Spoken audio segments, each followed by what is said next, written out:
Hey guys, happy Thanksgiving week. I can't believe it's already Thanksgiving. This week has totally flown by, or this year has totally flown by, which is a good thing because it hasn't been the best year for the most part. So looking forward to 2021 at this point, but already Thanksgiving, it's crazy. The weather is beautiful here in Phoenix.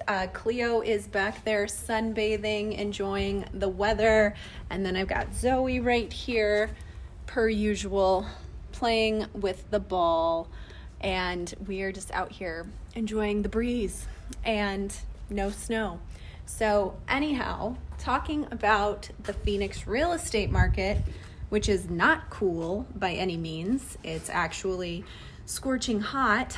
Let me tell you about what's going on. So the market index this week is at about 366, which is once again up from last week. I say that every week. If you're new to the market index, basically this is a combination of supply and demand factors, seasonal factors, and historical factors in our marketplace that gives us a value that helps determine whether we're in a buyer's market or a seller's market, and the strength of either one of those. And so the number of 100 is a balanced market. That's kind of, the baseline. Any value below 100 is a buyer's market, and any value above 100 is a seller's market. So as I said, 366, we are most definitely in a seller's market and very far into a seller's market. And when we are above 100, the prices of homes and our appreciation will continue to increase.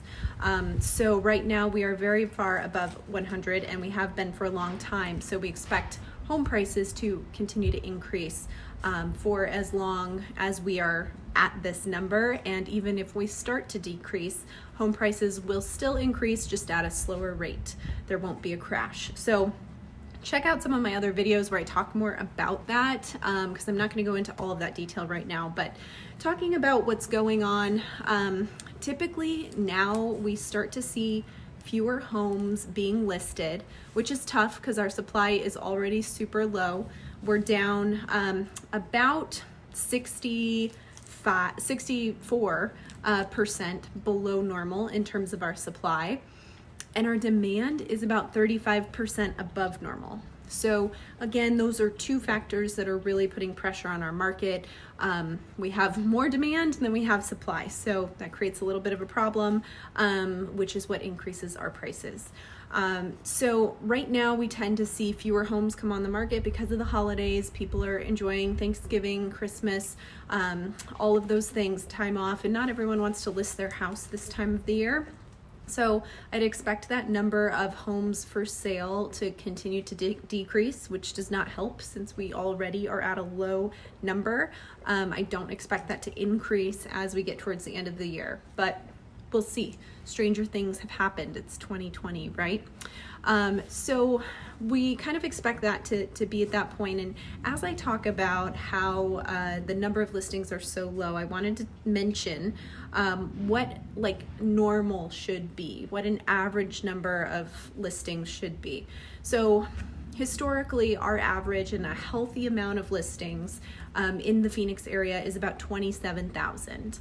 And right now we're sitting at about 8,200. So you can see that there's a pretty big difference between what is normal and where we sit today. This is the case in every single city in Phoenix as well.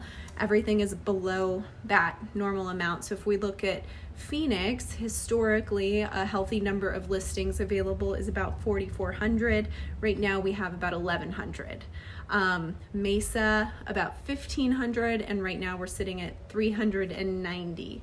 Scottsdale, 2,200, 2,300. We're sitting at 800 right now. So big differences in all of these cities in terms of what is normal and where we sit today. And this is all as it relates to homes available for sale or our supply or inventory, whatever you want to call it. The worst of all of these, though, is Tolleson. The normal amount is about 170, but right now we have 11 homes available for sale. So double digits there, really crazy. So as I said, this is going on in every single city, has been for a while, but that gives you a good idea of what the normal amount should be and how low we actually are in these areas. As we look at that market index, we can look at that market index per city as well. So overall, that reading is 366, but there are some cities that are way above that. So for example, Avondale is in the 500s, the high 500s. So there is so much more pressure in that market as compared to other cities. And as we look at that, we've seen a few cities kind of soften. They're not in a buyer's market by any means, but they've decreased in terms of that market index over the last week versus increasing. So those four are Maricopa, Cave Creek, Surprise, and Paradise Valley. And you won't notice much of a difference, but at least the reading on the market index has gone down a little bit. Where it's gotten worse though is Chandler, Scottsdale, Gilbert, Goodyear, and Tempe. All of those have seen an increase in their market index over the last week. So we'll see what happens. Things continue just to move further in the direction of sellers, and expecting over the next month and a half as we get into the holidays that's going to continue, because I don't think there's going to be a lot more options for buyers. So we'll see what happens. That is mainly what is going on in the market right now. Kind of the same old story of low supply and high demand, and not a whole lot of homes for sale. So let me know if you have any questions about all of this, or if there is a city or a zip code you'd like the specific data for. I'd be happy to pull that for you and give you some insight on what that looks like. And I hope everybody has a great Thanksgiving. Hopefully you're taking some time off, enjoying time, relaxing with family if you can. And if you have any questions, you can always reach out. But I will be back next week with another market update to see what has happened over our Thanksgiving week. Have a good week.